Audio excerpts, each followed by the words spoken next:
Bonjour, bonjour à tous, bienvenue sur Diagonal TV pour la troisième partie de ce championnat du monde de Carsen Anand. Après donc la victoire de Carsen dans la seconde partie, Anand a de nouveau les blancs. Est-ce qu'il va être capable de revenir au score et de jouer plus son style, donc basé quand même sur une meilleure préparation dans les ouvertures et sans doute un milieu de jeu plus tendu, alors que Carsen, lui, est très très fort dans tout ce qui est final, avec la possibilité qu'il a, qui est quand même assez extraordinaire, de jouer un peu comme Capablanca, un peu cette capacité de jouer des finales où il accumule des petits avantages pour finir par l'emporter de façon systématique. Alors à noter que dans la deuxième partie, pour revenir sur cette partie gagnée par Carsen, son anti-Berlin, ce coup D3, aurait été joué à son époque par Stenitz, le premier champion du monde, le champion du monde de 1886. Et Stenitz qui avait lui aussi d'ailleurs influencé Bobby Fischer. Bobby Fischer, dans son livre Mes 60 meilleures parties, eh bien, avait joué des débuts, notamment avec des coups curieux comme cavalier H3. Je ne sais pas si ceux qui connaissent ou ceux qui ne connaissent pas encore, il faut aller voir, mais, parce qu'évidemment il faut lire Mes 60 meilleures parties de Bobby Fischer. Qui là aussi été inspiré par Stenitz. Donc il semblerait que voilà, Stenitz soit un des champions du monde qui inspire Carsen, comme il a pu inspirer Bobby Fischer. C'est possible. En tout cas, voilà, il a joué une anti-Berlin qui est transposée dans une finale qui comprenait sans doute mieux qu'Anand. Alors, que va faire Anand maintenant avec les Blancs? C'est ça qui va nous intéresser aujourd'hui, bien sûr, dans cette partie numéro 3 qu'on va donc voir ici. C'est parti pour Anand avec le coup D4. Donc D4, le même coup que à la première partie. Carsen réitère cavalier F6, même coup, C4. Et là, Carsen avait joué dans la première, souvenez-vous, il avait joué ce pion G7 ici en G6. Donc il avait joué cette ouverture avec l'idée derrière de jouer la Grunfeld, c'est-à-dire le coup D5 suivi du fou en G7 avec ici le fianchetto. C'était la première partie. Mais là, Carsen, on va voir, varie dès le deuxième coup. Voilà, Carsen qui cherche pas à l'ancienne en quelque sorte à imposer son ouverture, mais à varier plutôt, à varier les possibilités, parce que ce qui intéresse Carsen, c'est d'avoir un milieu de jeu jouable et d'entrer dans des finales un peu techniques. Voilà, donc c'est pas tellement l'ouverture qui l'intéresse. Alors qu'Anand, si, Anand, c'est essayer de prendre l'avantage de l'ouverture. Donc on va voir ce qui va se passer maintenant sur cette nouvelle ouverture proposée par Carsen. Cavalier F3, classique, D5, on rentre dans une gambit dame, cavalier C3, fou E7, normal, fou F4, donc déjà c'est un choix d'Anand, il joue pas fou G5, le coup qui est là aussi est classique, fou G5 c'est jouable, bien sûr. Il joue pas non plus, au lieu de fou F4, il aurait pu jouer E3 tout de suite, le pion ici en E3. Le problème de jouer pion E3 tout de suite, c'est que ça bouche le fou, mais ça permet de roquer très vite, et on retarde le développement du fou C1. Ça existe aussi. Fou F4, c'est une autre idée, on va voir quelle est l'idée d'Anand. Après, petit roc, E3, c'est l'heure, puisque maintenant que les noirs ont roqué, bon, on joue E3 pour finir son développement avec le fou. A noter que ce fou maintenant contrôle C4, en cas de prise maintenant c'est le fou qui reprend. Et après on va roquer, donc regardez comment les champions développent toutes leurs pièces. Le problème des noirs dans ce type d'ouverture, évidemment, faut pas l'oublier, c'est le fou C8 ici qui est enfermé, puisqu'il est bloqué derrière ses propres pions ici. Donc les noirs en général essaient de le développer en jouant le coup B6, et le jouant B7, voire en A6, ce qui est plus long. Mais bon, pour l'instant, évidemment, on ne peut pas tout faire à la fois. Donc, cavalier D7, voilà, donc c'est fini pour ce fou, pour sortir par là, c'est mort. Déjà, c'était mort avec le 6, et maintenant avec le cavalier D7 encore plus. Donc, les coups B6, fou B7, voire fou A6, plus tard, sont envisageables. C5, alors ça, c'est un coup responsable d'Anand. Il rentre dans une variante particulière. C5, il laisse tomber la pression au centre, le pion D5 qui était en prise potentielle du pion C4. En jouant C5, il joue pour une expansion à l'aile dame. Voilà. Alors là, qu'a prévu Carsen là-dessus? On va voir. C6.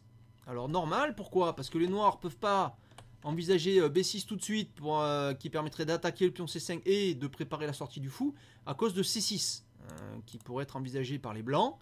Et où va le cavalier? S'il revient en B8, on peut jouer cavalier en E5, puis après On peut protéger ce pion par tour C1 sans doute.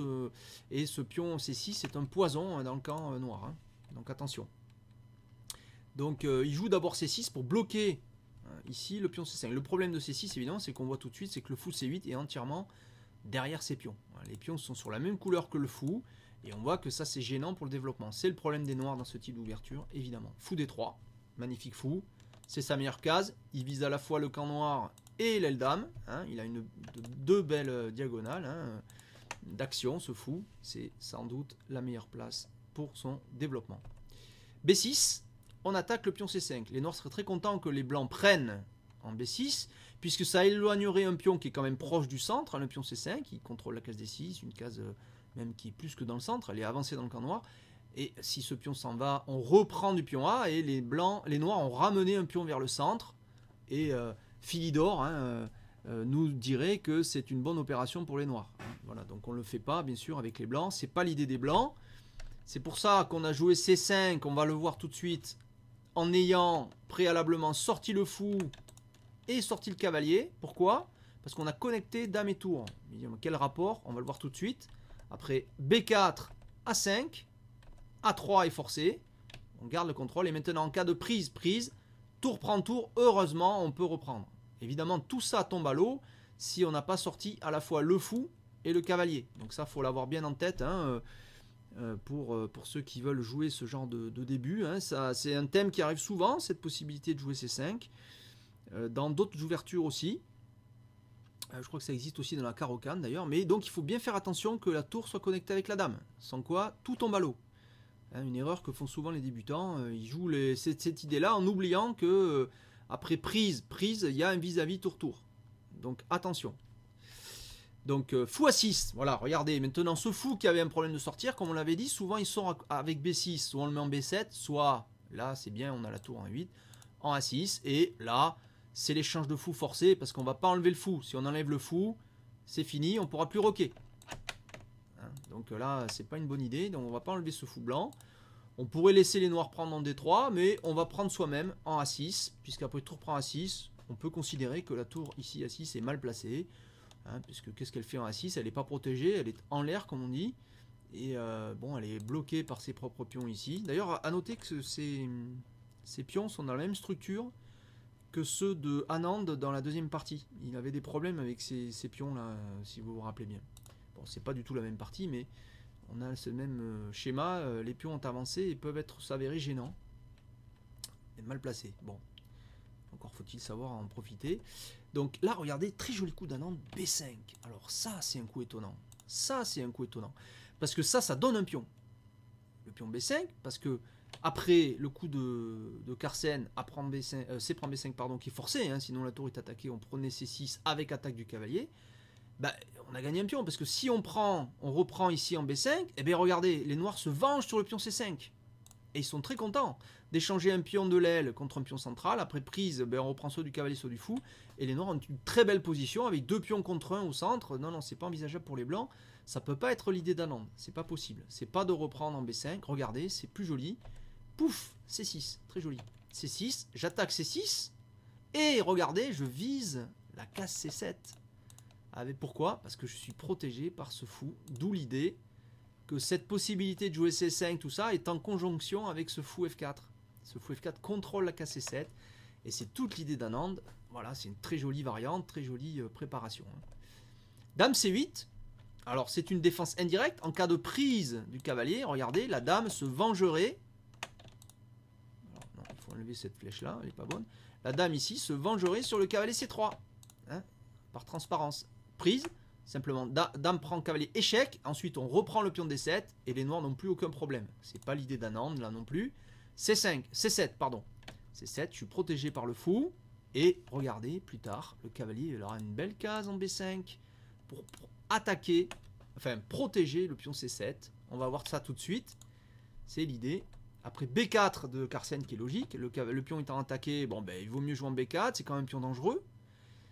C'est pas, les blancs ne peuvent pas prendre en plus ce pion, puisqu'en cas de prise, ben, il y aurait fou prend B4. Le cavalier ici serait cloué. Et derrière, le cavalier F6 viendrait en E4. Voilà. cavalier F6 en E4, attaquant une nouvelle fois le cavalier C3, avec un gain pour les noirs facile. Hein. Là, il y a tout qui tombe. Hein. Donc c'est pas l'idée.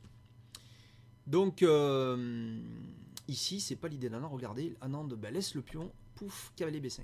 Très joli. Alors regardez, ce cavalier, il est magique. Il contrôle C7. Donc il rajoute du contrôle qui est déjà contrôlé par le fou ici. Ce pion est très bien défendu. C'est un premier point. Le deuxième point, c'est que ce cavalier, il n'est pas délogeable. Regardez, que ce soit ce cavalier-là qui est à 4 cases de la case ici, alors, avant de pouvoir attaquer ça, puis en plus on ne sait pas d'où on va le faire, et lui aussi il est très loin. On pourrait attaquer ce cavalier via la case D6. Il faudrait faire cavalier 8, cavalier D6, mais c'est pas possible, puisque le fou et le cavalier contrôlent. Donc ce cavalier est indélogeable. C'est ça qu'il faut retenir. Il est très difficile de déloger ce cavalier. Il est donc très puissant. Voilà. Donc cavalier dans le camp noir, on ne peut pas l'attaquer, mais le pion B6 empêche les noirs de l'attaquer via les colonnes. Hein, voilà. Cette tour-là, pour l'instant, ne peut rien faire. Donc on va voir la suite. Regardez. Pouf, A4. Très joli. Et donc Carsen aurait pu envisager aussi de prendre le pion A3. C'est une possibilité.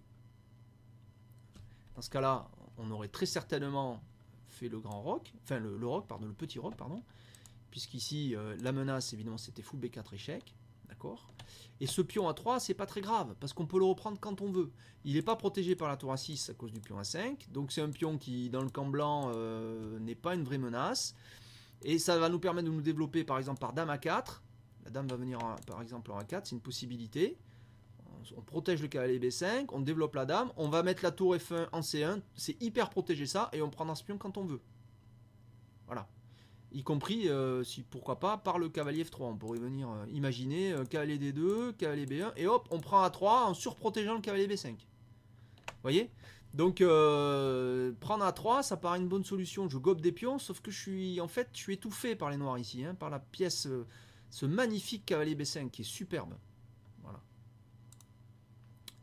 Donc c'est pas l'idée de Carsen. Carsen a trouvé une autre idée qui est sans doute une bonne défense, qui est une contre-attaque. C'est tout souvent la contre-attaque qui est de la bonne défense. A4, très joli. Alors c'est quoi l'idée de l'A4? Bien sûr, on avance le pion A. Bon, très bien. Mais vous voyez, ce pion A est bloqué par le pion A3. Donc est-ce que c'est ça l'idée? Non. L'idée c'est d'activer cette tour. Comme on l'a dit, elle était mal placée en A6. Elle va venir en A5 pour chatouiller ce cavalier B5. Voilà. Chatouiller ce cavalier, où va aller ce cavalier? Voilà, c'est ça l'idée de Carsen, c'est de poser des questions à ce cavalier qui sinon est une pièce extrêmement pénible. Alors, Anand c'est l'espace démonté, regardez, très joli, tranquille, rien à foutre des pions sur le côté, pouf, tour C1 quand même. Voilà, je surprotège hein, le pion C7, qui est défendu maintenant 3 fois. La dame C8, elle n'est pas prête de partir de C8. Il faut rester bloqué là. Voilà. Donc on surprotège le pion C7. Là, alors l'avantage toujours de la surprotection, c'est de libérer les pièces. Alors, les pièces peuvent bouger. Voilà, tour C1. Très joli. Alors, on pourrait envisager avec les noirs le coup tour A5 ici. Qu'est-ce qui se passe sur tour A5 maintenant? Parce que c'est quand même l'idée. Alors, on est moins inquiet on peut bouger le cavalier puisqu'on a surprotégé le pion C7. Bon, on peut envisager deux coups, soit fou D6 qui contre-attaque sur le fou et en cas de prise, on reprend du cavalier, très intéressant. Ou la deuxième, encore plus simple, mais encore peut-être plus radicale, c'est cavalier D6 que font les noirs. Fou prend D6 est envisageable, fou prend D6 et regardez ce fou. Maintenant, il attaque à la fois la tour F8 et le pion B4. Et il est pas mal ce fou aussi. Et on prendrait du fou, puisqu'on garde le pion à A3, et comme ça, ces pions-là sont totalement neutralisés, tandis que le pion C7 continue à être très fort. Voilà, ça c'est une possibilité simple. Et on pouvait aussi envisager, ici, le coup direct, après tour A5 donc. Voilà, après tour A5, on pouvait aussi envisager le coup fou D6, qui est encore autre chose. On laisse le cavalier en prise. Alors voilà, tour prend D5 est quasiment forcé, hein, parce que sinon, là, il y a une perte en D6. Sans rien. Et si on prend du fou, le fou, si on prend du fou, cavalier prend, la dame est attaquée, et après on fait dame. Donc vous voyez, c'est une contre-attaque. Hein. Souvent, la bonne défense, c'est la contre-attaque. Donc en cas de prise ici, bah, simplement regardez, fou prend E7, d'accord, et la tour F8 est attaquée, et aussi le pion A4. Donc c'est chaud. Que font les noirs? Si les noirs jouent tour E8, qui est envisageable, on peut regarder jouer une magnifique variante. A prend B4, tour prend E7, et là regardez c'est très joli, dame prend A4, la tour est perdue, magnifique. Magnifique, regardez, elle ne peut pas bouger. Alors vous voyez que bon, pour jouer ce genre de variante, il faut que ça soit très bien préparé. Donc magnifique préparation d'Anand, c'est pas simple de trouver des solutions. Carlsen joue sans doute un des meilleurs coups, cavalier E4, très bien. On centralise le cavalier, ce cavalier en plus pourra être protégé par l'autre. Ce cavalier est très bien placé, pourquoi? Parce que il peut envisager de venir en C3, échanger ce fameux cavalier B5 dont on a vu qu'il était très dangereux. Et aussi, il a un œil sur D6, dont on a vu que c'était une case sensible, à cause des menaces fou D6, voire cavalier D6. Maintenant que la tour en C1 protège C7. Oula, celui-là, voilà. Celui-là, c'est pas bon. Bon, c'est pas grave. On continue. Là, très joli coup d'Anand dans cette position. Ici, on regardait. Cavalier G5. Alors ça c'est très étonnant, ce coup d'Anand. Alors l'idée de cavalier G5 est la suivante, c'est que si les noirs prennent le cavalier, par exemple avec leur cavalier, d'accord, on peut envisager simplement fou prend cavalier. Pourquoi? Parce qu'après fou prend fou qui a l'air de gagner une pièce, toujours pareil, cavalier D6. Le pion C7 protégé par la tour. La dame doit bouger et après c'est dame. Et donc les blancs auront gagné au minimum, si ce n'est plus d'ailleurs, parce qu'on ne voit pas comment sur dame, si la tour prend, il y aura tour prend avec échec et la dame noire sera perdue. Donc ça gagne tout en fait. Voilà. Donc vous voyez que ce cavalier n'est pas prenable en fait. Hein. Ou alors il est prenable mais une seule fois. On pourrait simplement faire fou prend par exemple aussi, ça c'est possible. Fou prend G5. Et dans ce cas-là, simplement fou prend G5. Et on ne peut pas reprendre du cavalier non plus à cause de cavalier D6. D'accord? Et là maintenant le problème c'est que si le fou noir a disparu, D6 est plus faible. Donc, est plus faible, pardon. Plus. Et donc on peut envisager des fous E7 ou des fous F4 pour revenir protéger C7. Et après plus tard on jouera F3. Et il faudra que les noirs fassent quelque chose contre le cavalier B5. Sinon, c'est cavalier D6 et terminé. Vous voyez, donc c'est très puissant ce coup cavalier G5. Bien que le cavalier soit en prise, il est imprenable. Donc là, Carlsen joue cavalier D, F6. Il veut surcontrôler E4 pour garder un œil sur... il a compris que la case D6 était essentielle. Cavalier prend. Et là, cavalier prend E4 de Carlsen. Logique. On garde un œil sur la case D6. Normal. F3 d'Anand. On chasse le défenseur. Et là, on n'a pas le choix. Il va falloir contre-attaquer avec les noirs parce que si on laisse partir ce cavalier, on l'a vu, fou D6, voire même cavalier D6, et on a de gros soucis. Hein, parce que même sur cavalier D6, fou prend, la tour est attaquée, et un œil, on va reprendre B4 avec une position très confortable. Mais peut-être même fou D6 est encore plus fort et voire archi gagnant. Donc F3, que faire? Si on s'en va, c'est mort. Eh bien, il faut contre-attaquer. Classique. Défense par contre-attaque. Je contre-attaque sur le cavalier B5. J'ai pas le temps de jouer cavalier D6, puisque là, ce serait cavalier prend, je perds une pièce. Donc là, Anand fait le plus logique. Regardez. F prend E4, tour prend B5, et dame prend A4. Faut pas oublier que cette tour, maintenant, voilà, elle protège plus A4. Donc on a éliminé un des pions, regardez, un des pions dangereux, parce que c'était quand même, c'est des pions dangereux, ces pions sur l'aile, mais on commence à en éliminer un déjà du côté blanc. Alors évidemment, si on arrive à éliminer tous ces pions, et qu'on reste avec ce pion de plus énorme en C7, autant dire que c'est foutu. Donc il faut que les noirs gardent des possibilités de contre-jeu, hein. Donc garder au moins un pion passé de ce côté-là, sinon c'est mort. Tour A5, c'est bien. On a la tour en A5, on va sans doute prendre avec le pion ici en A3. Si une tour protège A2, A1 menace, on a un semblant de contre-attaque. Mais dame B6, dame C6, pardon, toujours pareil, toujours sur la colonne C, je surprotège C7 et en même temps j'ai un œil sur le pion B6. Donc qu'est-ce qui se passe là? Et alors la menace blanche peut aussi. Sur dame prend B6, on attaquerait aussi la tour. Et puis après il peut y avoir des dames B8, des choses comme ça. Voire tout simplement, enfin, le pion B serait mal avancé. Donc là, Carsen veut absolument garder un pion passé. Donc il fait pion prend A3. Joli coup, pion prend A3. Alors là, l'idée des noirs maintenant pourrait être de dire, bon, mais après je vais éliminer ce pion ici E4. Puis je vais jouer tour A8. Pourquoi? Pour surprotéger la case C8 sensible. Et j'ai une tour en défense de mon pion A. Les blancs aussi ont une tour en défense de mon pion C. Mais du coup, il y a un pion passé protégé, soutenu par une tour des deux côtés. On peut encore tenir. Mais Anand ne le laisse pas faire. Pion prend D5.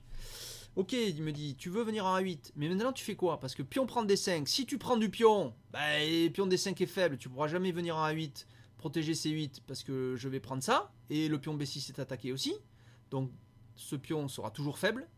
Et si tu fais comme Carsen, le seul coup qui semble encore jouable, l'autre coup qui semble encore jouable, si on fait tour prend D5, bon, c'est bien, on n'a pas isolé un pion au centre. Le pion ici, E prend D aurait été un pion isolé. Mais on ne peut plus revenir en A8. Eh oui, on peut pas tout avoir. Hein. Donc on n'a pas affaibli ses pions, son pion E là en D, mais on n'a plus la possibilité tour A8 qui libérait la dame, parce que cette dame pour l'instant elle est bloquée en C8. On peut rien faire. Et là maintenant on en profite, pouf, tranquille, on gobe le pion. Notez comme ici les blancs ont toujours pas roqué. Hein.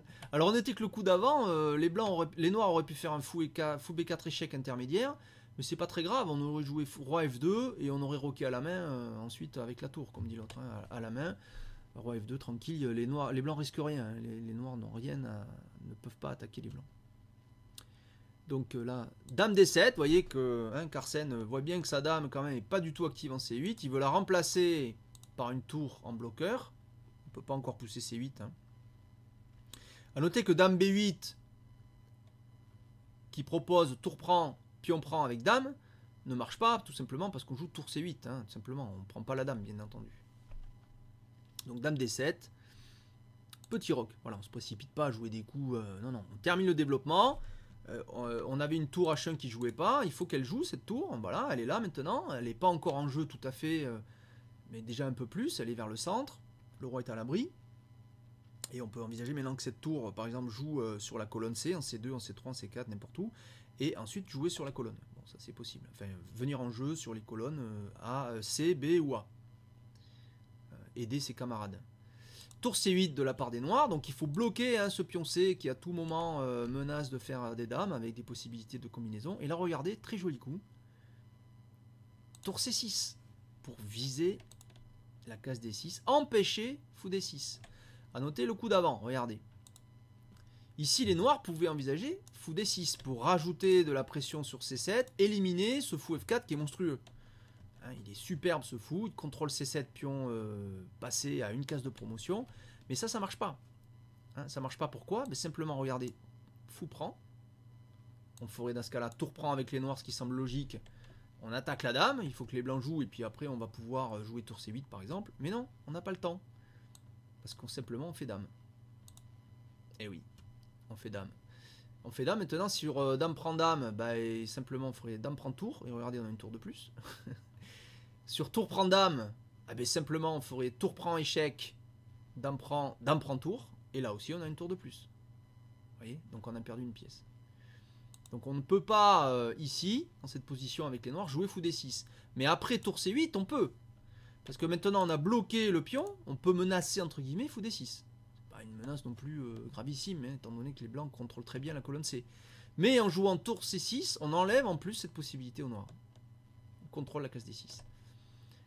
Là, Carsen joue le coup G5 qui est logique, j'attaque le fou blanc où il va, et en plus je me ménage une case pour le roi en G7, de façon à pouvoir m'extraire, en cas de mat du couloir, le fameux échec du couloir. Hein. Là pour l'instant on a été quand même pris derrière nos pions, donc là ça permet de se libérer tout en gagnant du temps sur le fou. Fou G3. Hein. Pourquoi pas continuer par H5, il aurait pu, hein, ici Carsen essayer de menacer H4 ou va le fou. En E5, F6 et il est perdu. Mais sur H4, simplement les blancs auraient joué H3 et c'est terminé. H4 pour les noirs, fou H2. Bon, ils auraient pu quand même tenter ça pour essayer de mettre le roi blanc sous pression. Hein. C'est possible. Mais il n'a pas choisi ça à Carsen, il a joué un autre coup. Un coup intéressant. Fou B4. Encore une pièce en prise, mais évidemment, on ne peut pas laisser les noirs prendre la tour C6. Donc elle est en prise sans être en prise. Elle est en prise, mais on a aussi une pièce qu'il faut garder à l'œil, la tour C6. Alors, fou B4 menace, entre guillemets, hein, quand même, une possibilité qui est quand même fou D2. Parce que fou D2 attaque le pion E3 et c'est pas facile de défendre ce pion. Si on joue tour F3, ben, la tour peut plus venir aider ses camarades, on quitte la première rangée, et puis en plus G4 où va la tour, et après il y a fou prend E3 échec. Si on joue fou F2, bon ben c'est très très passif. Hein. Si on joue E4, ben, ça va pas, parce que on pourrait sur E4, ben, on pourrait même prendre en D4 avec la tour, puisqu'en cas de... Ah ben non, mais il y a en cas de rien du tout, on peut pas faire dame prend dame, puisqu'il y a dame prend avec échec. On peut aussi sur E4 faire fou échec d'abord, et puis après tour prend D4. Voire fou prend D4 attaquant la dame. Donc ça va pas du tout. Et il resterait qu'au roi F2. Bon, ben on n'a pas trop... Je sais pas si on a envie de jouer roi F2. Donc fou FB4. Tour 1. Très joli. Parce que tour 1, maintenant sur fou D2, encore une contre-attaque. Ben, je peux prendre à 3 et je protège 3. D'accord? Donc c'est une défense encore une fois indirecte, mais qui en plus joue sur l'attaque. Voilà. Et donc j'ai un œil sur le pion A3 que maintenant je peux gober si les noirs ne le contrôlent plus. Donc là, fou A5, joli coup. Attaque la dame. Et on va peut-être pouvoir prendre le pion C6. D'accord. Alors regardez, très joli coup d'Anand. Dame A6. Évidemment, il faut garder le contrôle de la tour. En venant à 6, j'ai un œil sur la tour ici. J'ai un œil sur le fou. Il ne faut pas oublier que maintenant le pion A3 est en prise. Ça devient chaud. Alors notamment, je pense qu'un coup comme fou B4 serait sans doute perdant pour les noirs ici. Hein, parce que là, fou B4, le problème, regardez, c'est que on a tout le temps envie dans ce type de position de faire dame prend et un fameux tour B8. Donc là, je sais pas si un coup comme tour B1 simplement n'est pas suffisant. Hein, que font les noirs? Pas facile. Il y a des contre-attaques à base de tour A5 qui sont possibles. Bon, alors c'est peut-être pas le meilleur coup. Mais on peut envisager aussi un autre coup qui serait par exemple tour B6.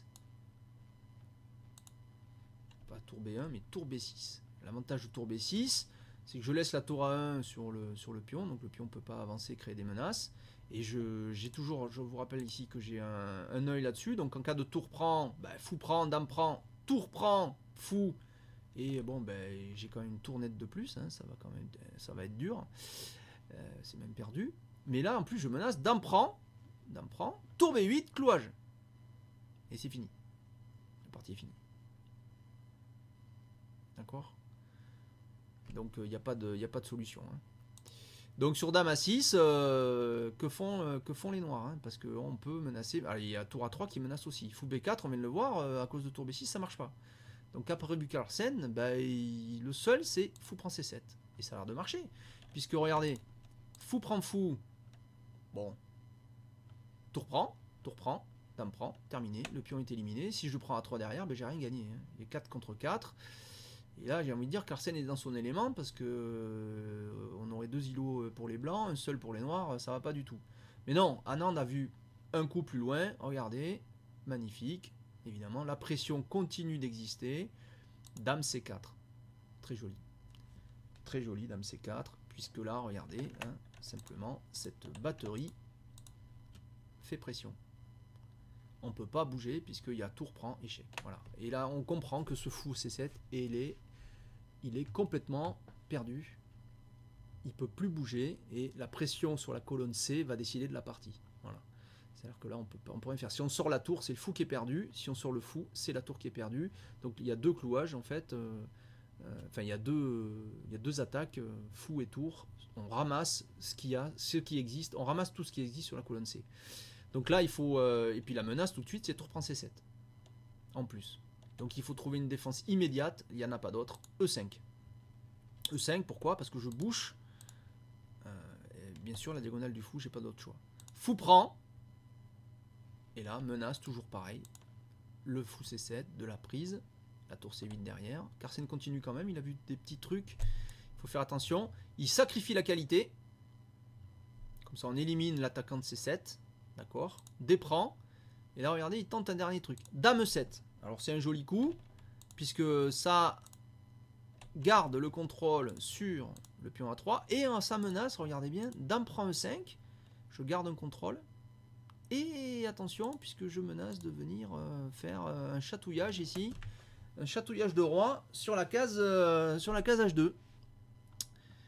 Et donc attention, il faut rester extrêmement vigilant. Alors on pourrait envisager un coup comme tour C1, hein, simplement pour les blancs, qui a l'air de gagner. Sauf que bon, tour C1 c'est quand même un tout petit peu encore un peu punchy, parce on peut jouer A2.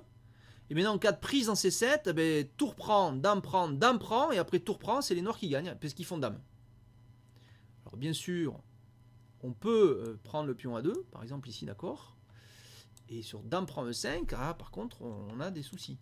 Donc là, la menace, c'est la menace ici, c'est de rentrer en H2, et aussi, c'est dame prend E3 ici, donc voilà, il y a deux menaces, hein, avec le fou ici, soit en H2, soit en E3 avec échec. Voilà, donc c'est quand même un tout petit peu embêtant. Donc bon, mais Anand a vu un coup plus loin, il va pas laisser faire tout ça. Regardez, il joue un très joli coup, E6. Magnifique. Superbe. Ça suffit. Que font les noirs? E6 empêche dame prend E5, c'est ça l'idée. C'est très simple. Alors imaginons que les noirs fassent dame prend E6. C'est envisageable, hein, parce qu'après tour prend E6, on pourrait se dire fou prend H2 échec. Rien, faut pas l'oublier celui-là. Roi prend, tour prend, mais c'est au blanc de jouer. Donc on va faire échec, tour prend A3, une tour de plus, terminé. Autre possibilité, on prendrait avec le pion E6. Il faut faire attention, ça serait une faute. Tour prend E6. Hein, c'est pas terrible. Pourquoi? Parce qu'il y a toujours des menaces. On ferait par exemple dame F7. Et il y a, attention, il y a une menace fou prend H2 avec échec. Donc c'est pas idéal. Hein. Et on a l'impression qu'on peut du coup sauvegarder la tour après. C'est-à-dire que là maintenant si la dame joue, ben, on peut enlever la tour de ce clouage désagréable. Et ça reste à gagner. C'est bon, il y a une qualité de plus pour les blancs, c'est toujours mieux, mais c'est pas forcément le mieux. Autre possibilité qu'on pourrait envisager pour les noirs ici, par exemple F5. Voilà. Comme ça, j'essaie de créer des contre-menaces vagues. Bon, c'est pas terrible. Hein. Bon, simplement, ici, les blancs pourraient pilonner hein, sur la colonne C, puis c'est terminé. Sur A2, toujours la même idée. En cas de prise, dame prend, tour prend, dame. D'accord, ben, simplement on prend. Et regardez, on peut toujours pas bouger. Le fou peut pas bouger, sinon la tour est perdue. Oui, donc on peut pas s'en sortir. Après aussi, Carsen joue encore roi F8. Tour C1, voilà, j'appuie. D'accord. A2.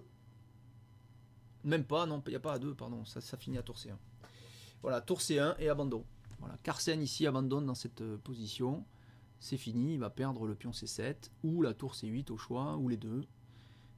Et c'est terminé. Il n'a même pas. Alors il aurait pu hein, suivre par A2, mais on va regarder ce qui se serait passé sur A2. Toujours pareil, on ne peut pas prendre tout de suite parce que tour prend, dame prend, tour prend, dame avec échec en plus.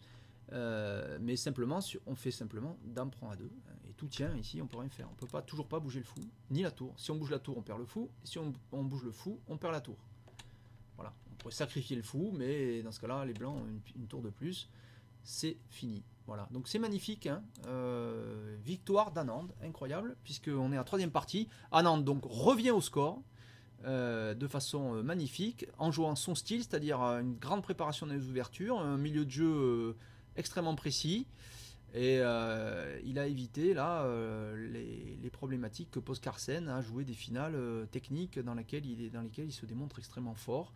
Là, il n'a pas pu s'en sortir. Il s'est fait ligoter, lier dès le début et en préparation. C'est la première victoire d'Anand en championnat du monde face à Carlsen. Depuis le premier championnat du monde, il n'en avait gagné aucune. Hein, la première, il s'était fait un peu écraser. Et là, eh bien, il a réussi à passer le mur. Et ça change tout. Le championnat du monde est pleinement relancé. Voilà, donc ça nous promet une belle suite. Je vous donne rendez-vous pour la 4e partie qui s'annonce explosive avec Carlsen et les Blancs. Il aura les Blancs pour tenter pourquoi pas, de repasser devant. Et on va voir ce que Anand a préparé. Est-ce qu'il va rejouer la berlinoise alors qu'il a perdu ou est-ce qu'il a quelque chose en réserve? On verra ça. Merci de m'avoir suivi sur Diagonale TV pour ce championnat du monde de 3e partie et à bientôt. Au revoir.